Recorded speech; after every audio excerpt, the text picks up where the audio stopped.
There's a giant octopus. It's not a real octopus, but nice airbrush painting. There are some octopus left, although not too many because we've overpopulated this area, but there are some still in the water.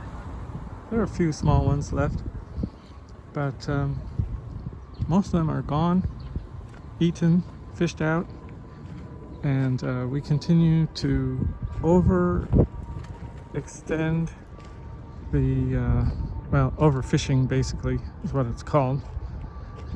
Depletion of resources. It means we have caused the extinction, the death of the natural wildlife in the ocean and other waterways to a large extent. It's not 100% gone because that's pretty hard to do, but too many people. You can see these tall buildings. There's terrible traffic here, and it's a beautiful environment and a nice sunny day, but even though we have nice things, we can get to a point where food prices go up so much and it stresses people out. They are less healthy and they die earlier than they otherwise would have, because they have to work very hard to pay for more expensive food, and there's less food available per person as we grow the population. It's simple mathematics, basic fact of resources, and you can see all these people polluting the environment with their noisy vehicles. And so you might think, well, I support electric vehicles, I support government programs to have family planning. Well, guess what? They haven't worked. They've worked in some countries, but not perfectly. And some countries are making big improvements and reducing their population. And still they've done it because they're incredibly overpopulated. They need to reduce their population by over 90%. And yes, they have overfished, and then they're polluting even when they do farming and try to leave the natural fish and other shrimp and the food sources alone in nature, but they often pollute the farmed fish, and so therefore it can still harm their health. And frankly, just having so many people, it still makes food is still expensive, and it still uses a lot of resources. And so we just basically still need to reduce our overpopulation, and there should be natural space here.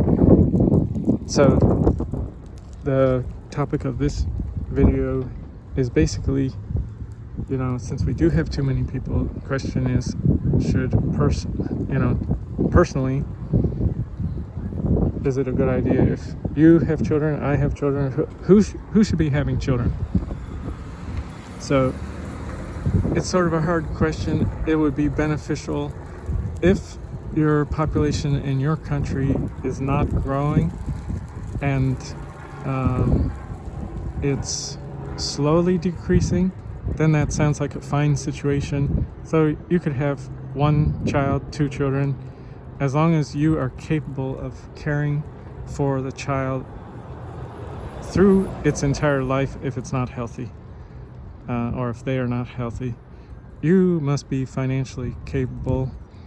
You create a burden on other people, or you create a miserable situation for your children or child if you can't care for them, if you don't have the financial resources saved before you have the children, and if you don't hold on to them. Now, you can say it has nothing to do with me, it's the economy, what if jobs are not available, and so on and so forth. Well, you need to diversify and own assets in many countries. This is what wealthy, smart, intelligent people that are helpful to others, this is what they do. Have resources not in just one country, not not just cash in a bank account that could be taken, or inflation could reduce the useful value by easily in 50 years, 98%. It could happen with hyperinflation in just 2 years. That's often how long hyperinflation lasts, just a year or two. And then the value of the savings are gone. So that's one thing. You need to have the resources personally.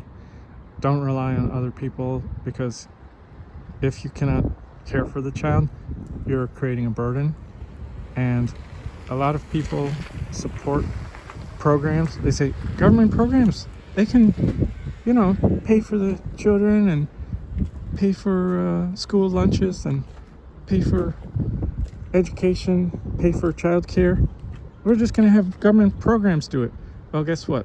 Those government programs cause the troubles that hurt the poor in the first place, like inflation, taxation, and certainly government supports big oil. And you cannot expect the average person to make the best decisions, and government has a lot of average people making decisions, people who are popular, and so you can't always count on the smartest and wisest choices. We need diversity. We don't need monopoly government. That's why it's good to have a republic, democratic voting, and to have states and states' powers. So it's called a balance of power between the states and any sort of federal government. Same thing with the European Union. You have different countries, and then you have a cooperative agreement to hopefully keep them from going to war. It's a good thing.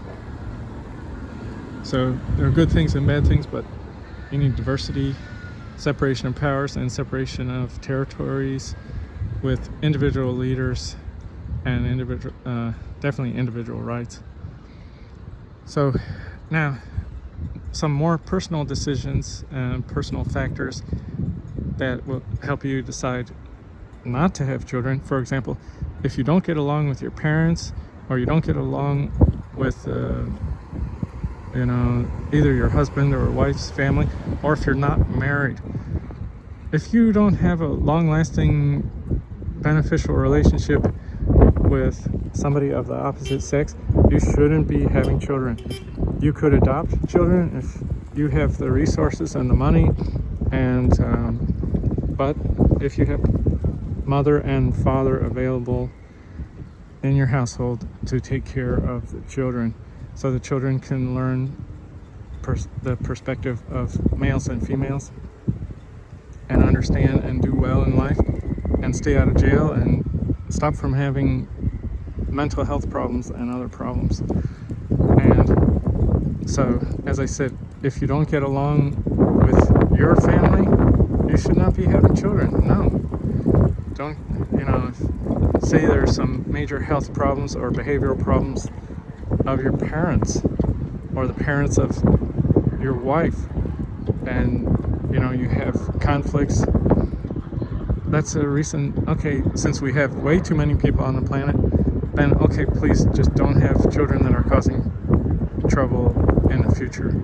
If you have trouble with your family not getting along, and they're, especially if over long periods of time you can't even get along with them, then why would you be a good parent? If you consider your parents or your wife's parents to be bad parents, then why would you expect that you're going to be a good parent? You shouldn't expect that. So now, if we didn't have enough people, if we weren't destroying the environment, polluting the water and the ground and everything with all the various chemicals and trash and exhaust, if say 500 years ago, and you just wanted to go off and have children on your own plot of land and raise them up, I wouldn't be saying this exactly. You know, it would be more of a freedom situation. But no, now everybody's living so close together. We're all packed. Majority of people live in very packed cities, and we're at the point where we're just putting millions of tons of trash into the ocean, into the air. And so no, it's no longer time to just have complete freedom to have children.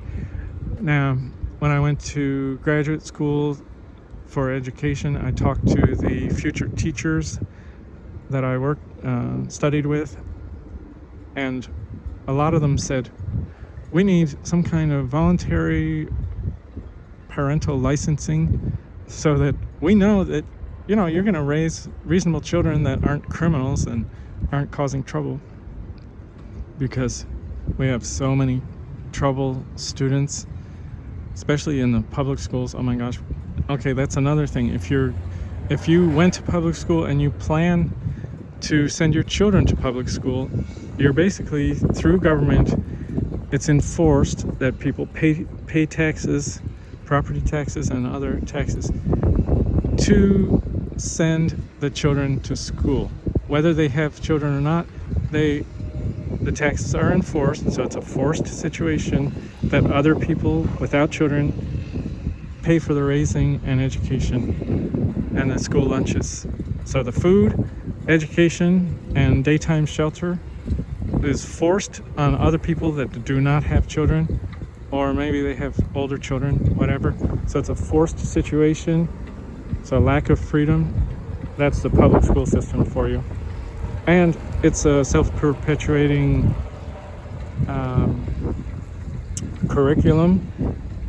In other words, public schools promote dependence on others and an increase of their budgets, which is natural for any organization. They want to have more money, higher pay, unions, and now I'm not against a private company having a private union for that company to negotiate and to share good and bad ideas, whatever, with the owners.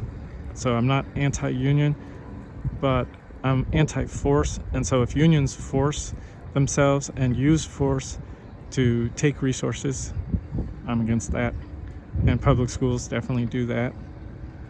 And so if you are relying on everybody and you're not paying for it yourself with education, no, you should not be having children. We have way too many people. We need to get down to about 10% of our population. Unless we all go back to farming and gardening, if we keep on using our resources, even electric cars need massive resources to create the electricity, to create the solar panels and the metal and everything. So we need to get to 10% of our current global population.